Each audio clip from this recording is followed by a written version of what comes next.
So here we are, the end of October, about to go into lockdown again. Maybe that is disturbed to you. Maybe that sense of that kind of closing up again feels oppressive. Well, wouldn't it be good to not be affected by that? So welcome to the Monday meditation live stream here at Brixton. So I'm here with Lisa tonight. My name's Virinaga.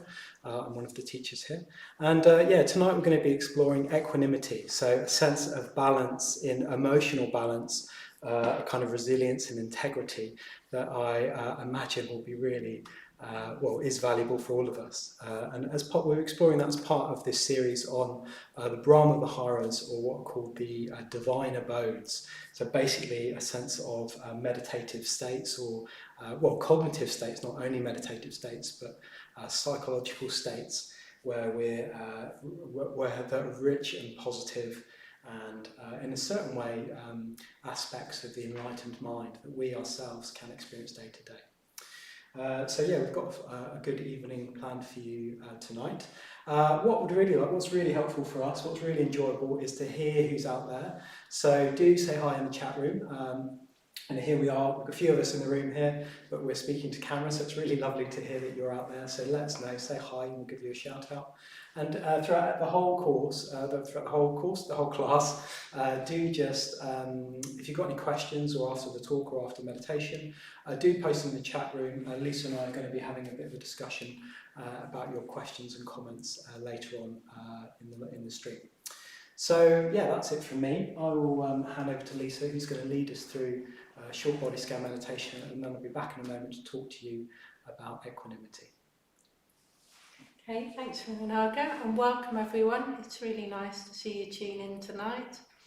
So as Virinaga said, we're going to start off with a brief practice of body awareness just to help us arrive. And the exercise we're going to do is what's known as a 3-step or 3-stage breathing space, which is a simple and quite short practice that you can do at any time of the day, just if you want to ground yourself and just anchor yourself for a moment in the presence. It's something I do quite a lot at work in between things, and I find it very helpful. So starting off then, just by finding a comfortable yet upright position, seated if you like, or even lying down, though you won't be able to be upright then, but just trying to use the practice as a chance to bring awareness to your current experience. So closing your eyes if possible, allowing your hands to rest in your lap, dropping your shoulders, and tucking in your chin slightly so that the top of your head is parallel with the ceiling. Again, adjust the instructions if you're lying down.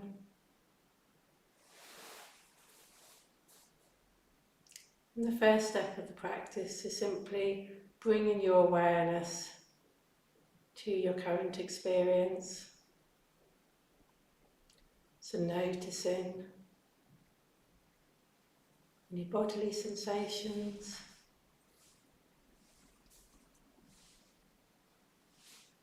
sensations of contact with the ground, of different parts of your body with each other, where you're sitting.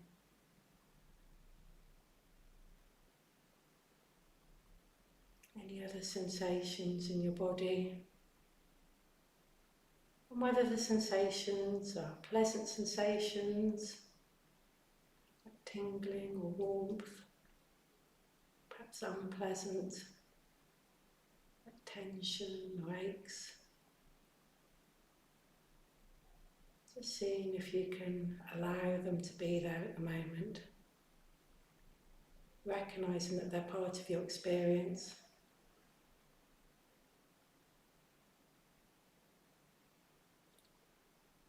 Noticing too any feelings that are around for us at the moment. And if no strong feelings are present, then simply tuning into the overall tone of our emotional experience right now, noticing whether it's pleasant or unpleasant or neutral, neither pleasant or unpleasant.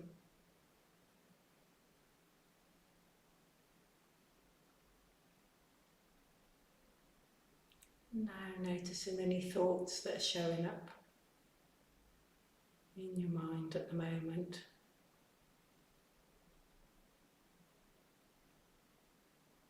As best you can, just observing the thoughts coming and going without getting caught up in them. Just noting that they're part of the mental landscape for you at the moment. And whatever's showing up in your experience, as best you can, bring in an attitude of curiosity and friendly interest to it. Taking the chance just to notice what your experience is like right now, without trying to change it.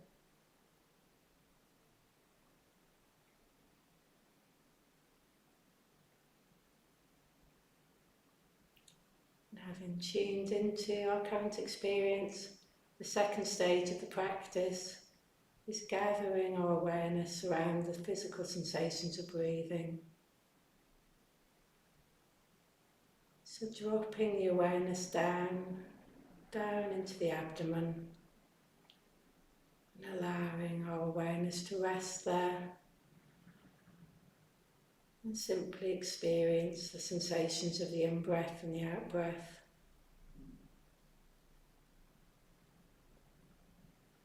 Noticing the rise of the abdomen as we breathe in and the falling away of the abdominal muscles as we breathe out.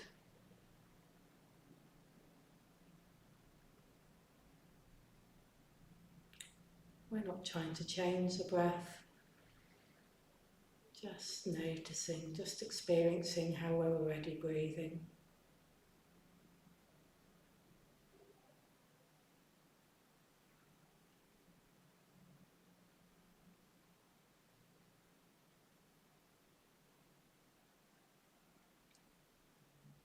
Whenever you notice that your mind has wandered off, as it inevitably will do, because that's what minds do, then that's fine. Simply notice where your mind wandered off to, and gently bring it back again to following the sensations of breathing in the abdomen.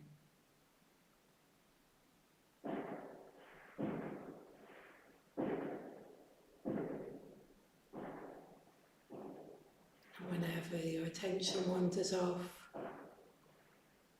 bringing your awareness back as many times as you need to simply following the sensations of breathing.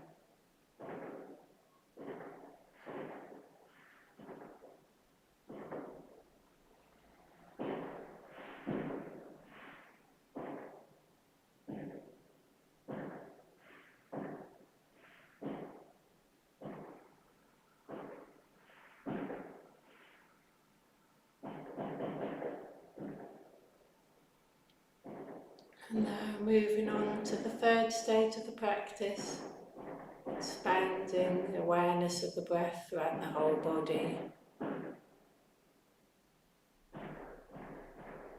So as we focus on breathing, just widening out the attention now so it takes in the whole of the body again, the whole of the posture in contact with the floor,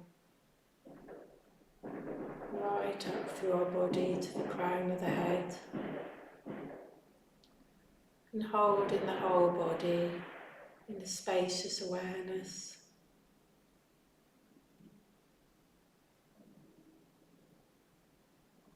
And imagining the breath moving in and out of the whole body. The whole body breathing.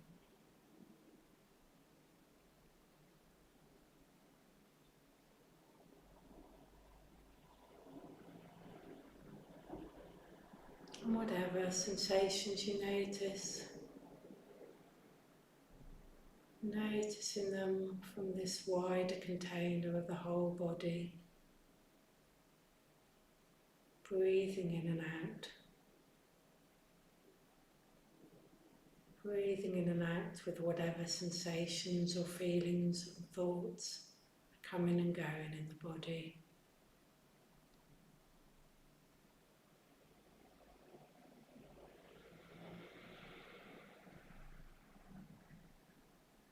as we begin to draw the practice to a close, perhaps forming the intention to take this more spacious awareness out into the next moments of your evening.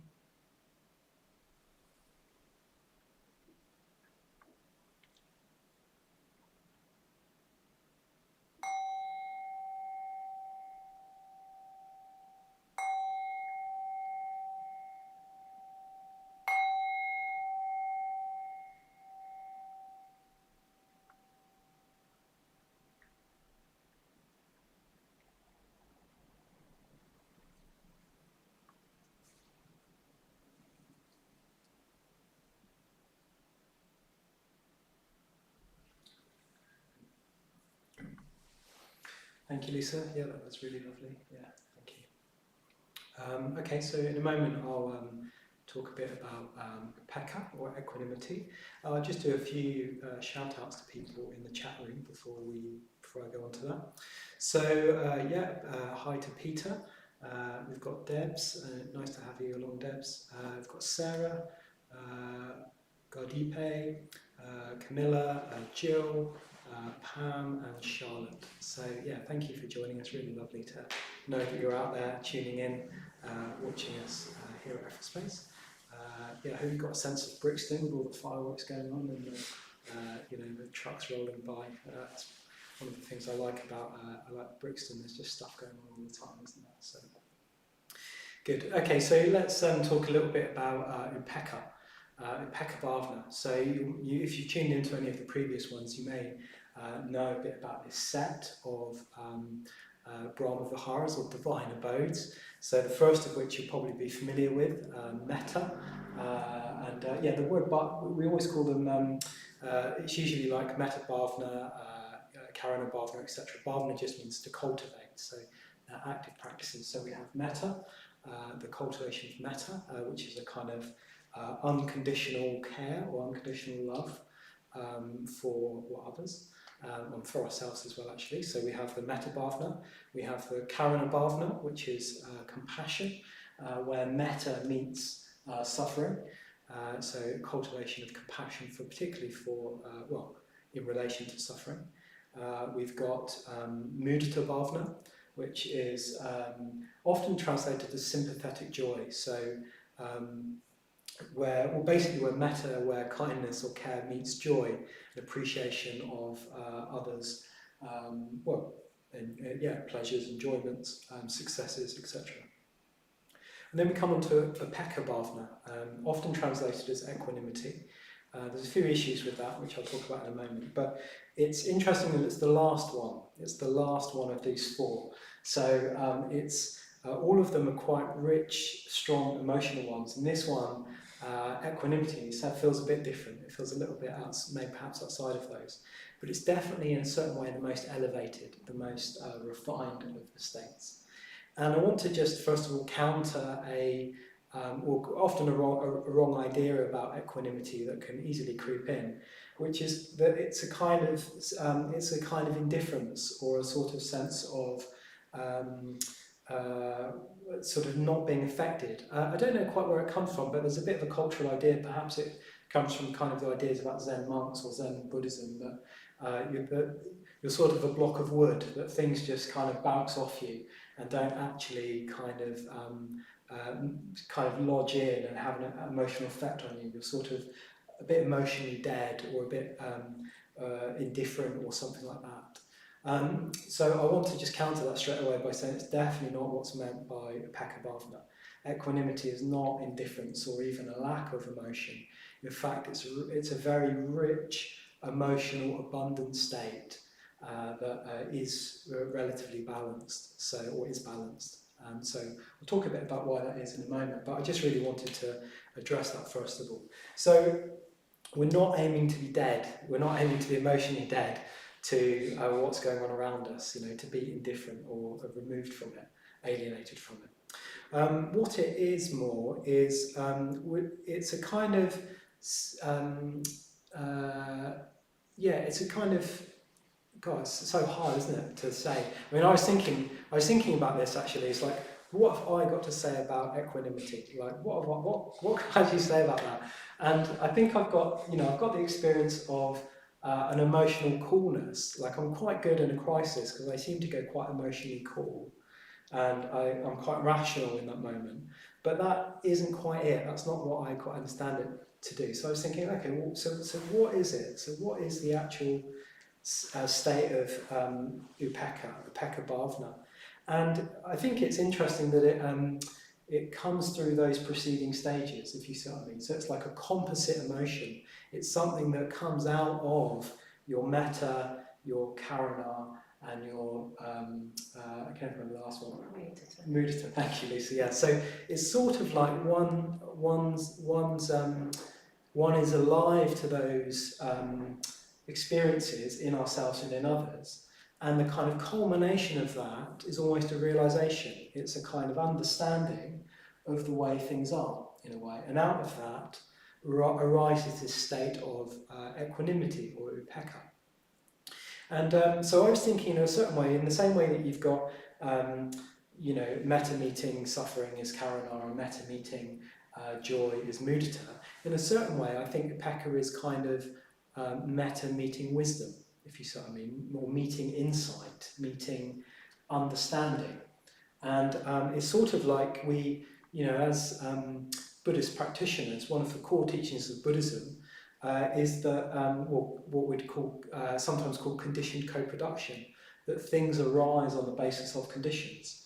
And that applies universally. So that applies to the things out there, like the tides and the moons and the lockdowns and so on, but also to us too, our emotional states.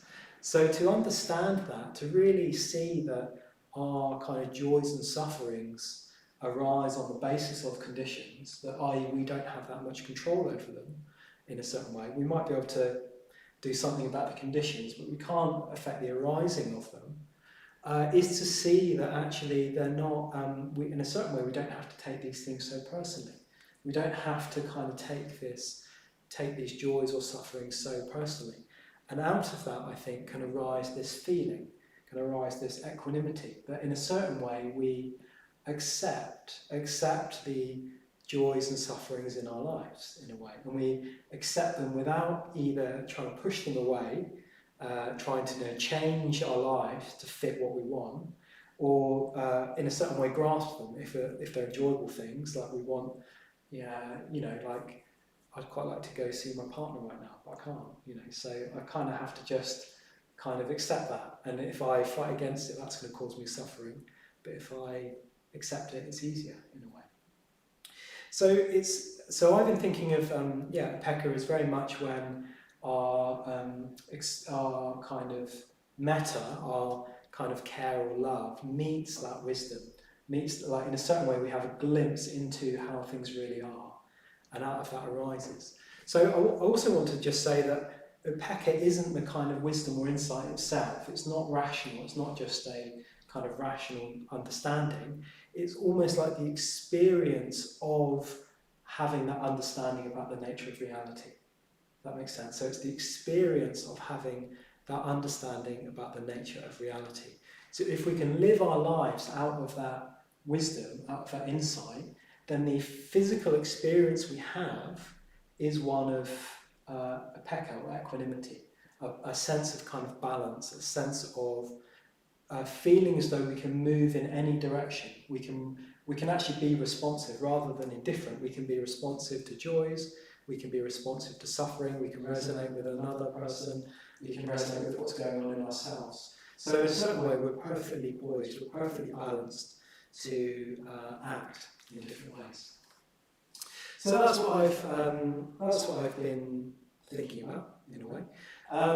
So how might that, in a certain way that sounds great, that's great in theory, isn't it? But how do we do that? How do we actually live out of a place of upekkha bhavana? I'm sure at the moment you maybe not feeling that in a way. A lot of people at the moment, I think, are struggling in one way or another, aren't they? I certainly don't feel like I'm imbued with equanimity all the time. Quite the opposite, in fact. But I think we've probably all got some experience of that in Buddhist practice. I don't think it takes very much to get a glimpse of that. But I think in a certain way we mature into it as our kind of understanding or experience develops. So, if we take this idea that it arises out of one's understanding of how things are, how things really are, how the nature of human life, with pleasure and pain woven fine, we need to develop that kind of understanding of that. We need to develop in a certain way, our evidence of that. We need to be convinced of that in our own lives. And so we can get to that state through the practice of the other Brahma Viharas, if you see what I mean.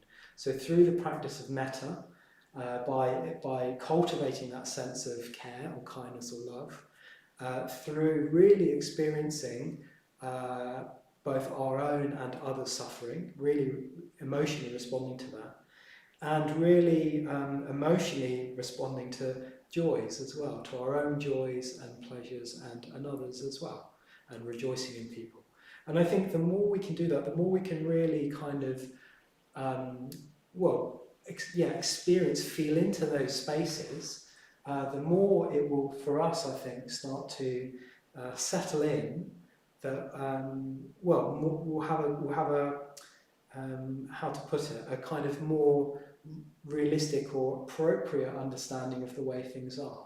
So maybe to put it another way, we might fight less against life in a way. We might let life happen more without trying to force it into one shape or another, i.e. a shape that we want versus a shape that we don't want.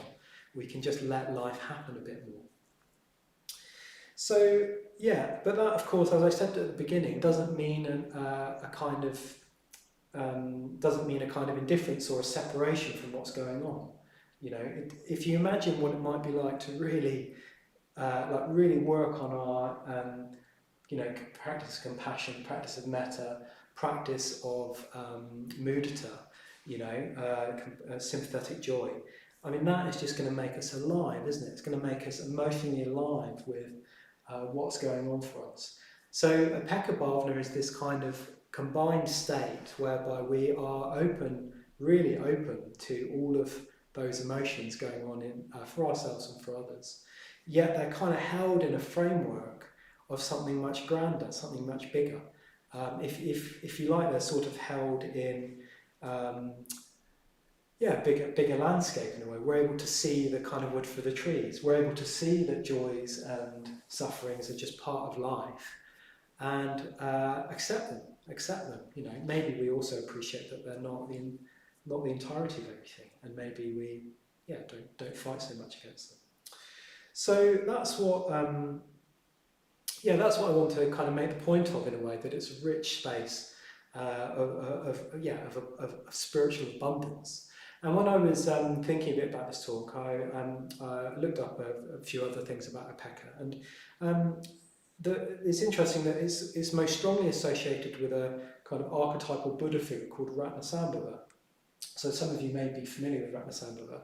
But so Ratnasambhava is actually a Buddha figure that's associated with abundance and richness. He's meant to be a golden yellow colour. He's supposed to appear in a kind of landscape of flowers and fruits and abundance, richness. He's associated with generosity, with beauty, with everything that's like rich and abundant, and so completely so far away from the sense of indifference that you could possibly get. That we're kind of imbued with everything we could possibly need, all the spiritual riches we could possibly need. In a certain way, probably most similar to what we might think of as an enlightened state of mind, if you see what I mean, a mind that's fully infused with richness and abundance. So yes, the wisdom Upekkha being associated with that.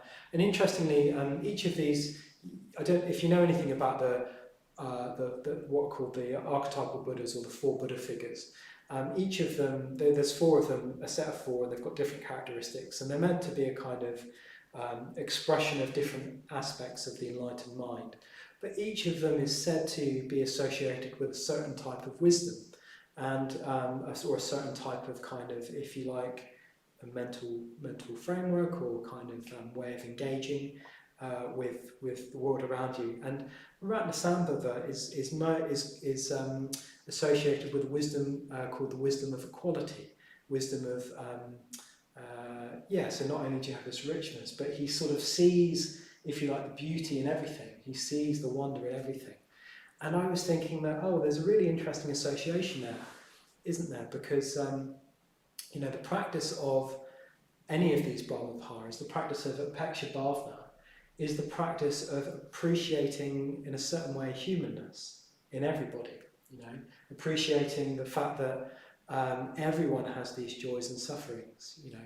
Whoever they are, however rich and famous or powerful or poor or ill or well or whatever, everyone will have these joys and sufferings. Everyone will unfortunately lose their loved ones at some point in their life. Everyone will grow old, everyone will die. There's no escaping that, is there? And there's not to be sort of somber about it, but that is the reality of our existence. We have to face that fundamental reality that we don't want to die, and we will, and everyone around us will as well. And there's something that can bring us together in that. That basic human nature, that basic human connection. We should be able to engage with everybody around us on that level.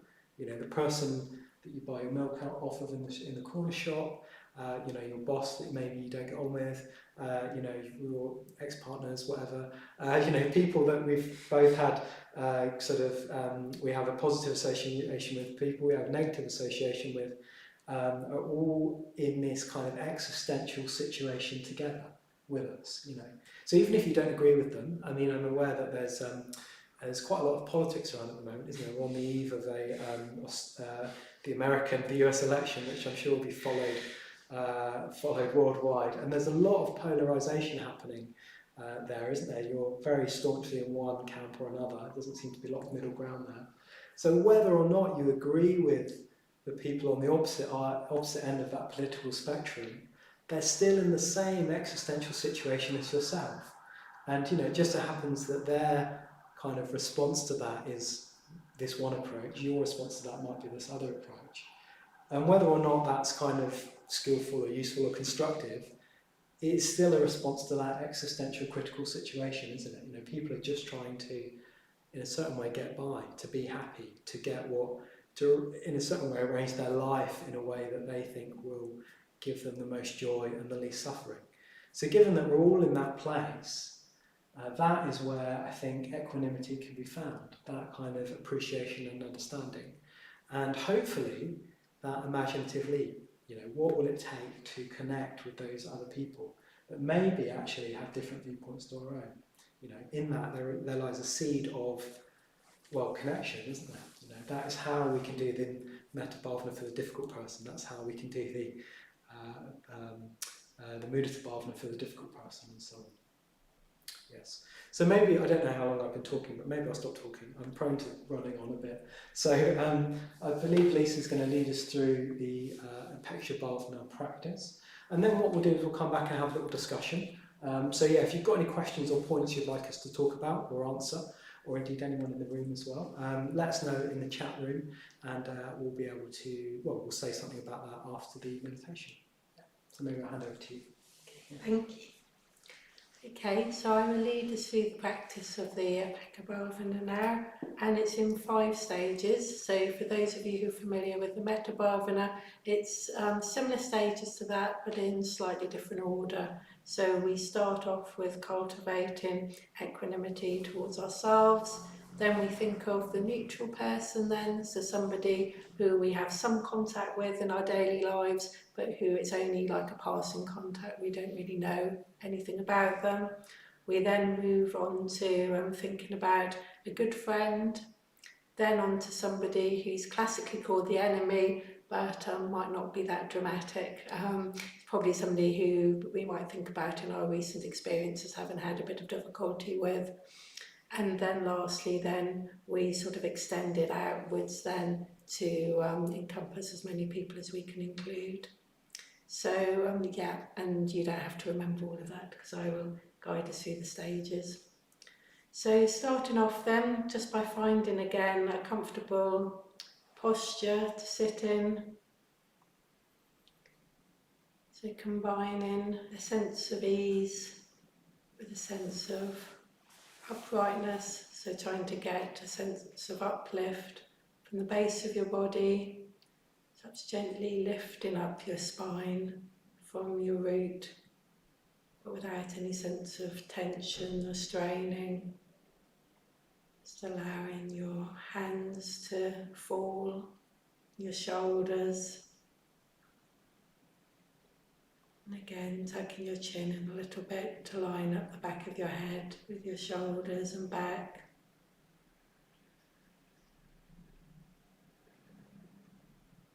And if you notice any tension in your face, then just seeing if you can soften those muscles a bit too.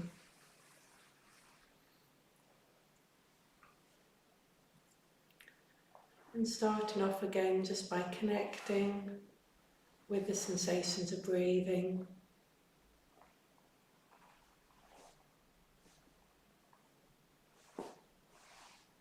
And noticing how these sensations change in every moment. Noticing the arising of the breath and the in-breath, and the passing of the breath and the out-breath. So in every moment the experience of the breath is changing. Some sensations are arising and others are passing away. And noticing that in a spacious awareness that holds all of those sensations.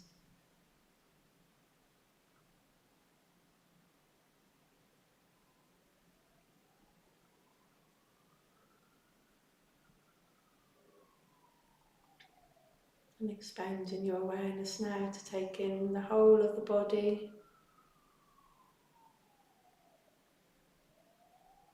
And connecting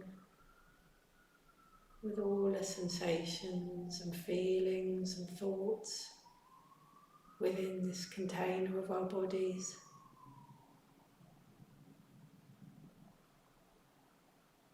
Again, noticing how our experience is continually changing in every moment. Some thoughts or feelings or sensations will be arising and others will be passing away.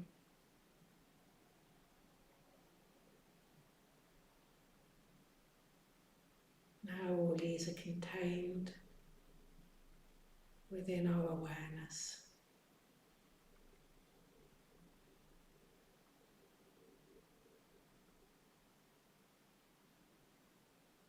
And whatever we notice showing up for us, seeing if this awareness can be a kindly one, full of curiosity and warmth and friendly interest, allowing whatever our experience is to be our experience right now. Whether it's pleasant or unpleasant or neutral.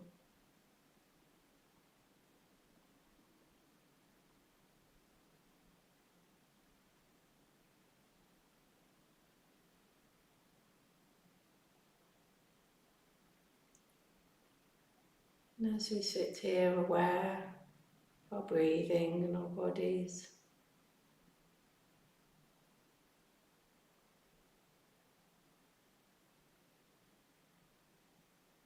reflecting that we, just as everybody else, have had times where we've suffered and been unhappy.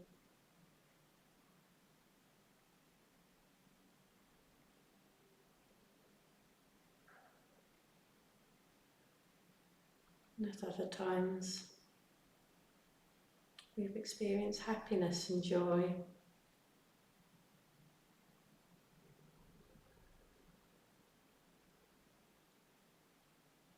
Without any control or wanting on our parts, Suffering has arisen at times and then it's passed away. And at other times joy has arisen and then it's passed away. And this is the case for all of us. It's just part of being human.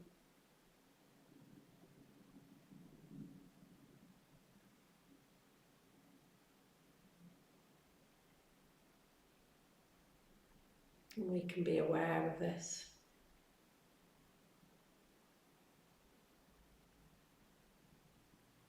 And from within this awareness that contains the happiness and the suffering, we can wish ourselves well. Slightly dropping the words into the well of our hearts.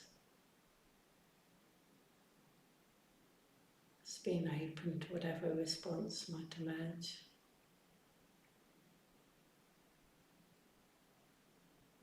Saying to ourselves,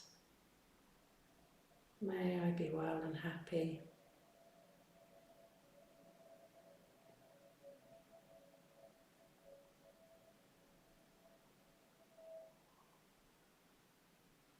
May I be free from aversion and attachment.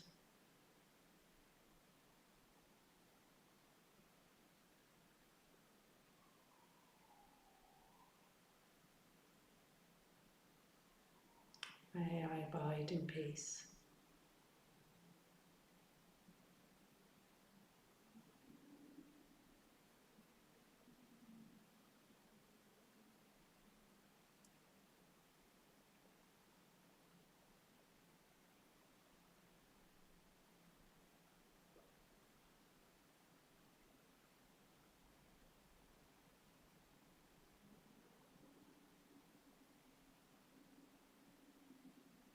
Just noticing whatever responses show up for you,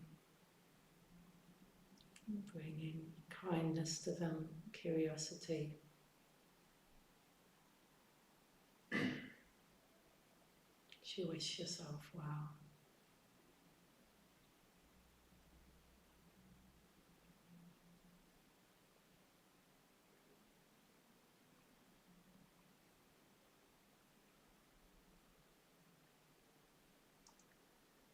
And bring into mind now this neutral person.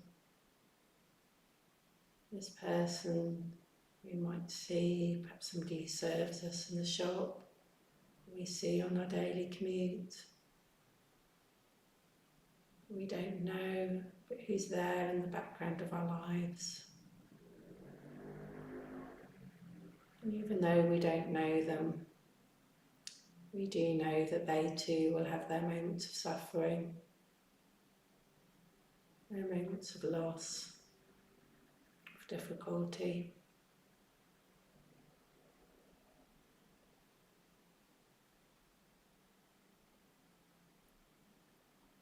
And they will also have their moments of joy and contentment,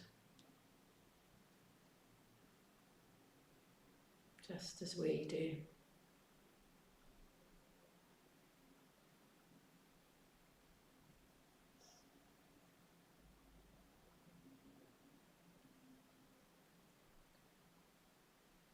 So we can open our kindly awareness to them too.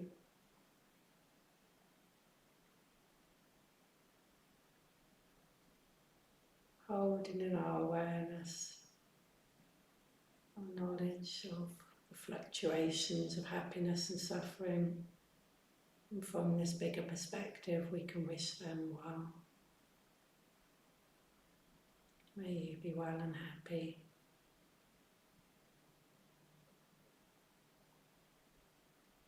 May you be free from aversion and attachment. May you abide in peace.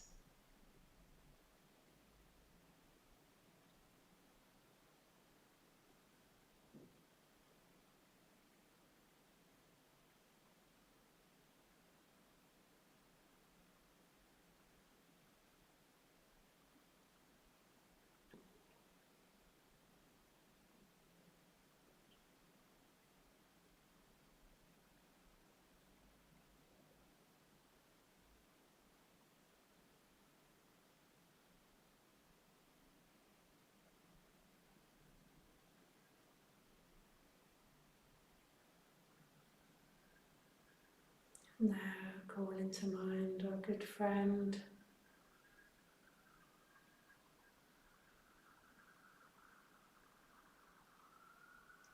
You may want to picture a time when they've experienced difficulty in their lives.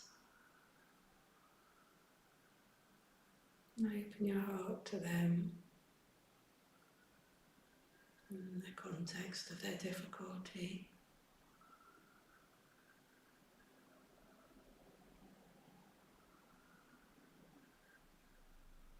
And also holding in mind a time when they've experienced happiness and joy, and rejoicing in that.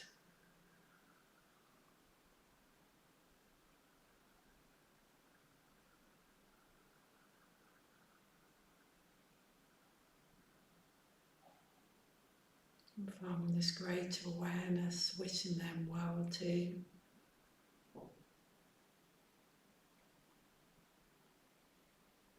May you be well and happy.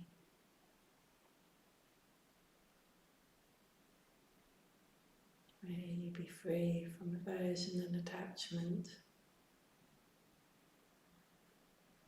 May you dwell in peace.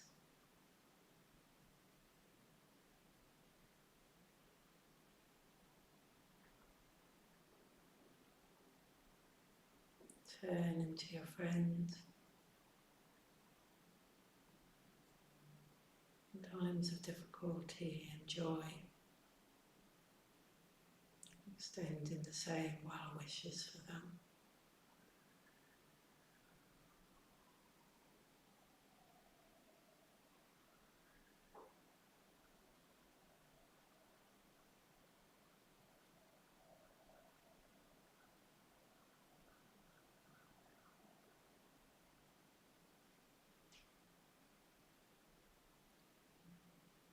Now bringing to mind the person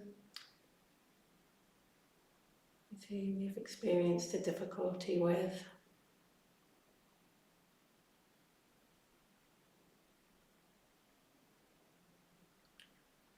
Even though you might not agree with what they've said or what they've done, as best you can connecting to a sense that they are also like us in some ways.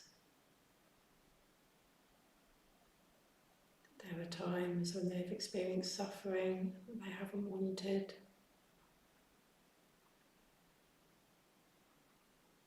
There are times when they've experienced happiness and contentment too.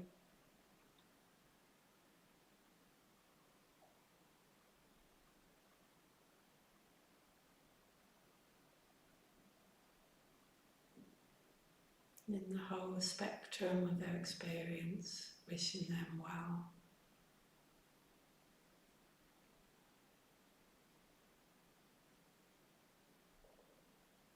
That's holding as well in your awareness the sense of your difficulty with them and wishing yourself well too.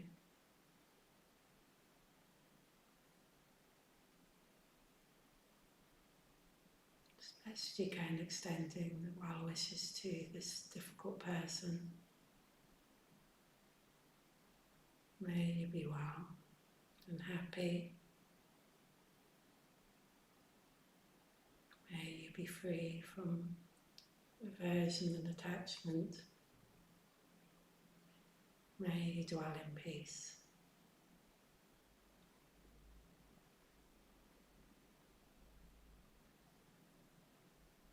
Being alive to any flickers of response you notice in response to the practice, and allowing those to be there.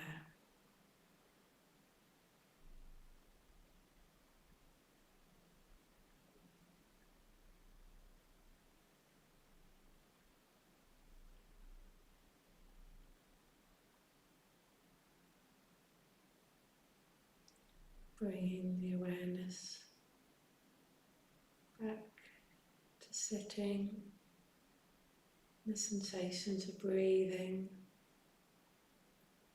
the awareness of the whole body breathing. Perhaps imagining all the people you've thought about in the practice so far, sitting alongside you and breathing too,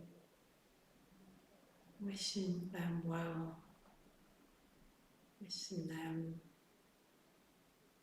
a sense of equanimity and peace.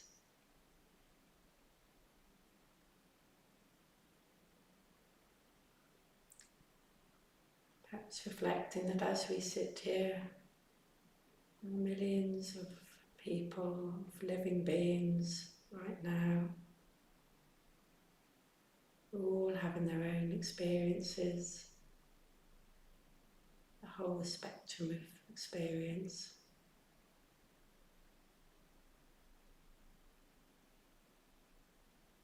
And people suffering in this moment,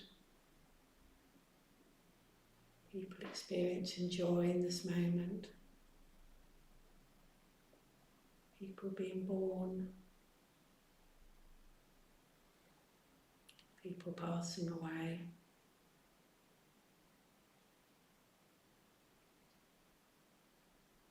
And holding all of this whole range of experience within our awareness, and extending our well wishes to all living beings. Wishing all living beings well.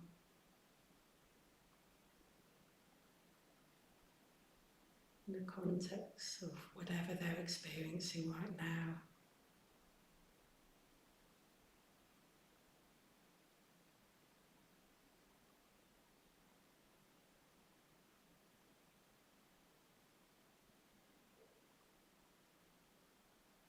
Perhaps imagining people you've come into contact with today, and just allowing your awareness just to expand out naturally, whatever direction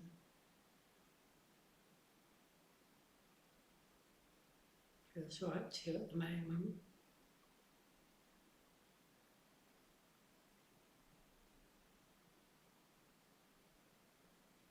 Wishing may all beings be well and happy.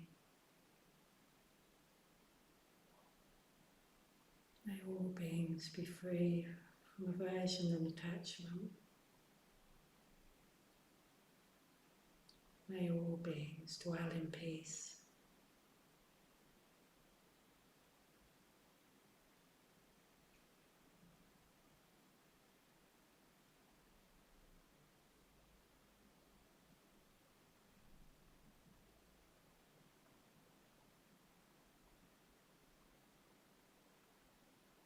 Noticing your response to your well wishes. Go out further and further in all directions.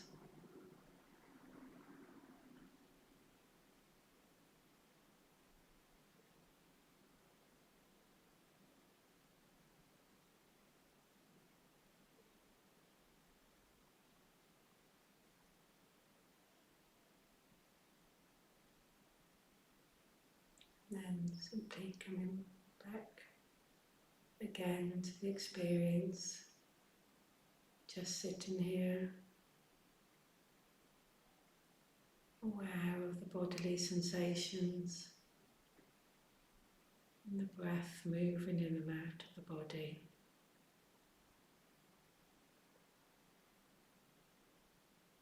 For the last moments of the practice, just sitting and absorbing whatever effects of the practice you notice until you hear the bell.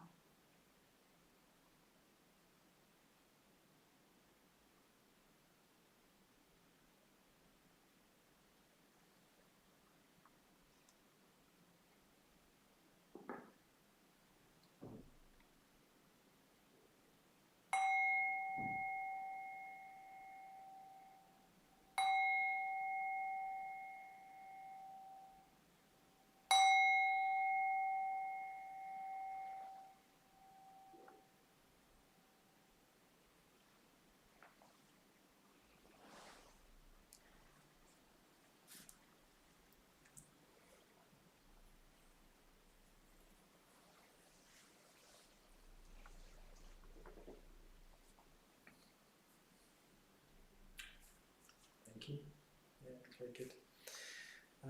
Okay, so now is the time for comments and questions. So if you've got anything you'd like to know or would like us to talk about, do put them in the chat room. I see that there's nothing so far, but we'll get started here. So chip in, there's still time before we finish.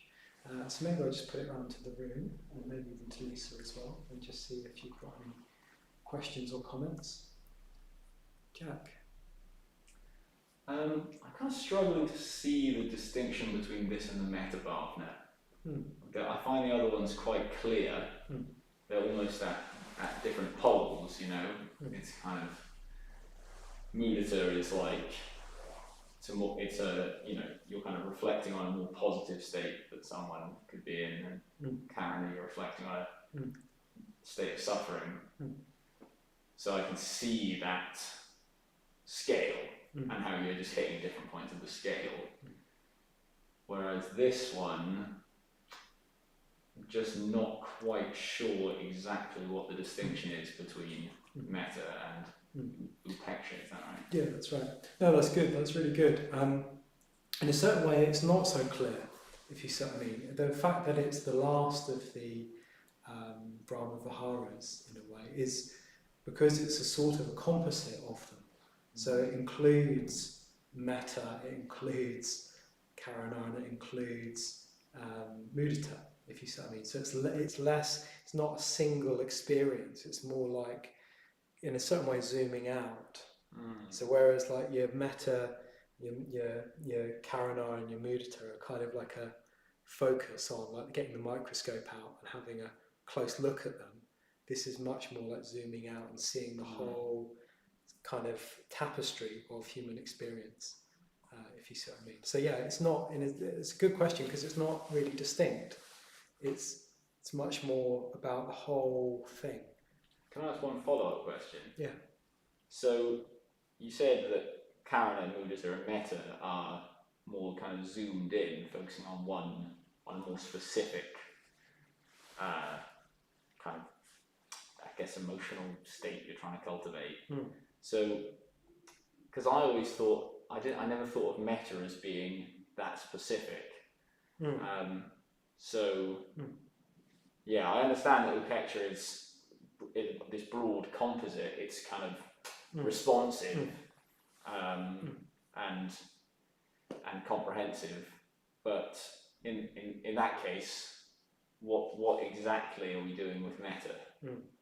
Yeah, that's good. Yeah, that's also good as well. Of course, a good question. I mean, I've got an answer, but I don't know whether I should put it over. I don't know whether you want to come in with anything, Lisa. Do you want to say your answer first, and then maybe I'll... Sure. Yeah. Well, metta is thought of as the sort of source of it all. You know, like it's often talked about as, or karana is often talked about as metta meeting suffering, mudita as metta meeting joy, and this is kind of upeksha metta meeting wisdom or kind of awareness or understanding, insight, whatever. So in a certain way, you're right, metta is the kind of wellspring of it. But you know how, I mean, like the actual practice of metta, you do sort of hone in a bit, don't you? You know, you bring to mind specifically yourself and then the people, and you try and really imagine them the best you can, and then see what your emotional response is to them and try to kind of move it along a bit. So it's kind of like we're still, in a certain way, I guess we would aspire to feel that all the time, wherever we are, going about whatever we're doing. But in meditation, we're sort of focusing down, aren't we, to try and help to cultivate it, to bhavna it, basically. You know, so it's sort of a bit more, do you see what I mean? It's a bit more of a focus. But you're right, it is metta is, in a way, the kind of original, do you see what I mean? Metta is the sort of source of it. But yeah, I mean, I've only just thought of this. I don't know if this is true, but literally as I've been talking, I've just been thinking about it. I wonder if, in a certain way, the Brahma Viharas are the kind of process by which you take the metta off the cushion into the world.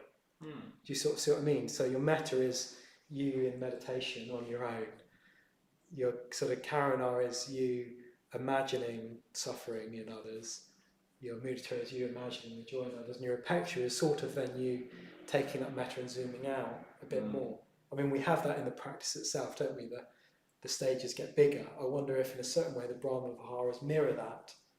Do you sort of see what I mean? That there's a kind of a general zooming out that happens during the course of the practice of the Brahma Viharas. I mean, I've never been taught that, by the way. That's just a very Naga idea, but it just sort of came to me while we were talking there. I think that makes a lot of sense, isn't it? It's about the practice of it and what we aspire to. And for me, because I've thought a lot about this as well, Jack, and for me as well, there's something about the wisdom element, because I think sometimes if, like with Metta Bhavana, I think, we could wish people well in a worldly sense, isn't it? That, we could wish them to be happy, to gain material things. And whereas with Pecha, we're wishing people well in a way really where they recognise the true nature of things, in that our happiness and it isn't dependent on worldly things. So kind of wishing them enlightenment really, I think, in a way, which is quite a big thing.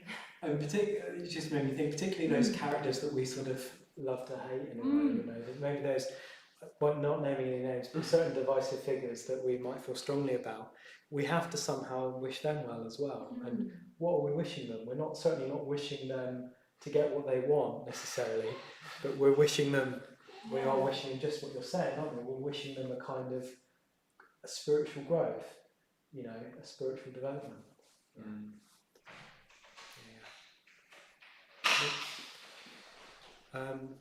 Sure, thanks. So any other questions from the room? I have one. I was really struck by what you said about letting life happen a bit more. And I feel like at the moment that really rings true, because I keep planning things and then obviously those don't work out because of various limitations. And it does feel like it would make a lot of sense to not hold so tightly to things. But it's the balance between that and, also trying to get the right conditions for life and making decisions around that.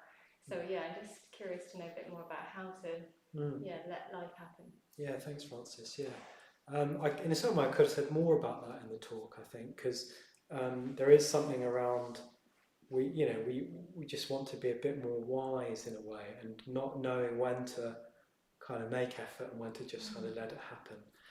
I think because so in a sort of spiritual sense, the ideal is that it's good just to accept whatever happens. I mean, that's the principle, and whether we're able to do that or not is another matter. But you're also right, we've just got the day-to-day, haven't we? The day-to-day kind of fundamentals, like, well, I need to earn money to live and I need to pay rent, and so we do sort of have to work at that level as well. I guess what I come down to quite often is just how attached one is to it. How attached am I to a particular outcome? Have I got like, what would be a good example? Like, I mean, maybe even like wanting things to be a certain way. I don't know, like maybe at the moment I'd really love to go on holiday, and like I could really attach onto that and think, oh my God, how am I going to get through winter unless I can have a holiday, and all of that. Or I can just sort of be a bit like, oh, well, that's a shame, like that didn't work out. And in a certain way I still don't get my way. I still suffer as a result of that, but it's considerably less because I'm a bit less attached to it.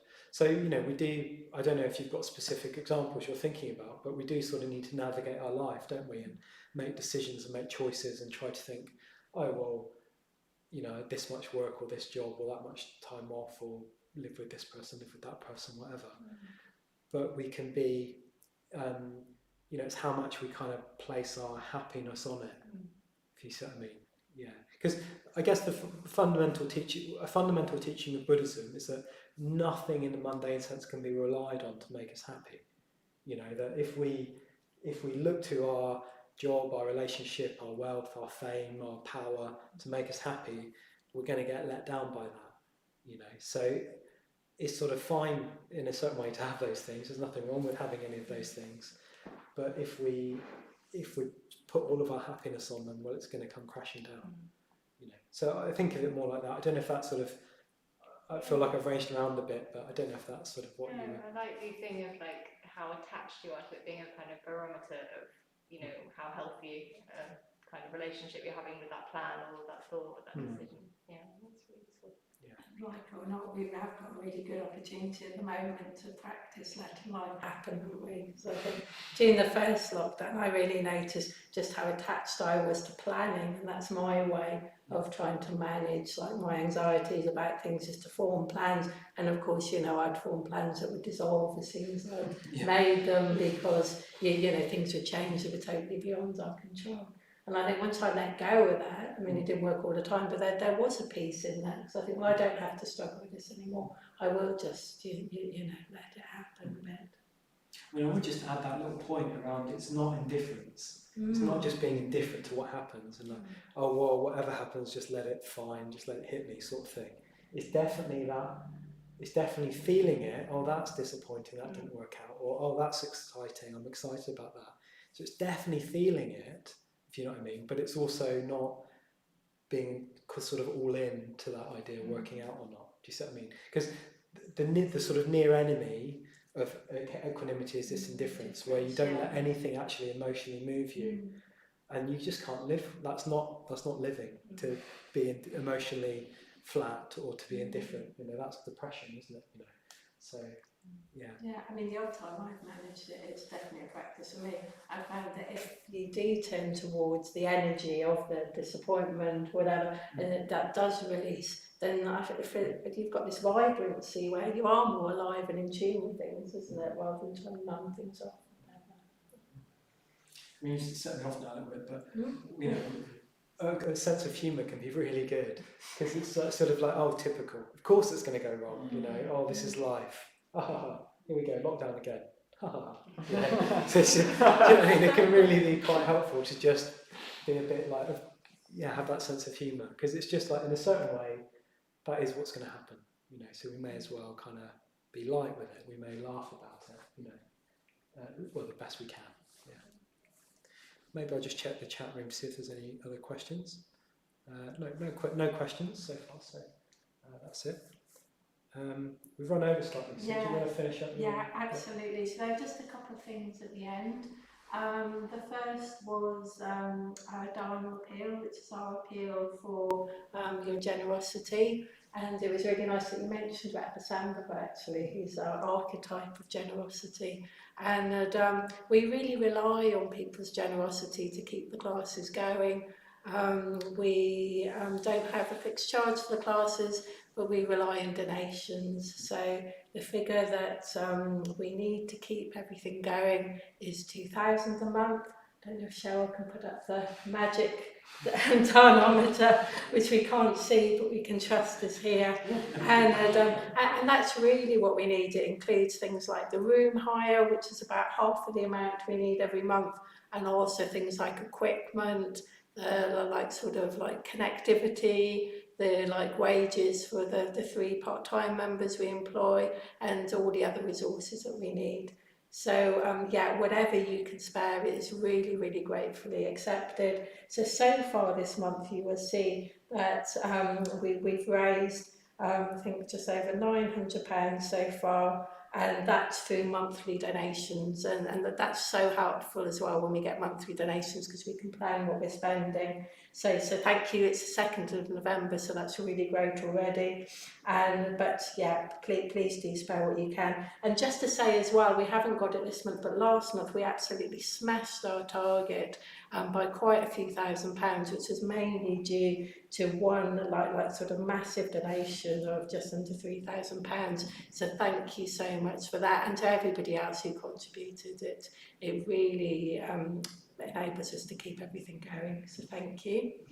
And then moving on then, so we have a couple of announcements related to, as you will be aware, we're moving into lockdown again on Thursday, which means that just as we've started opening up the Wednesday classes to face-to-face, that will be our last week this week, and it's already booked up, but you can watch the classes later. They're put up on YouTube, so please look out for those going up. And we will be maintaining, like, offering the classes online, so we will still have the live classes every Monday that you can watch at the time and then attend the Zoom discussion afterwards. And we'll still be recording the Wednesday classes too. So sign up if you haven't already, please, to our mailing list, and then we can give you all the links for that. We've also set up recently a kind of online chat lounge function, Discord. It's Fear and Argus, like sort of inspiration, wasn't it? And with lockdown, that might be another good chance for us to use that. So again, if you sign up for our mailing list, then you'll get all the links for that too. And then the only last thing I was going to say is that after this class, we'll be finishing in a minute, but please do join the Zoom chat afterwards. Cheryl, put the link in the box, please. And yeah, that would be, I think it's Alex doing it tonight, is it? And he's a great person to come and meet Alex if you haven't met him already, and it's a chance to explore more some of the things that come up in the talk tonight or in your practice generally. Thanks, Lisa. Lovely to do the class with you. Yeah, and you as well. Yeah, so that's it for tonight. Hope to see you again, and stay well this week, and hope you have a good week.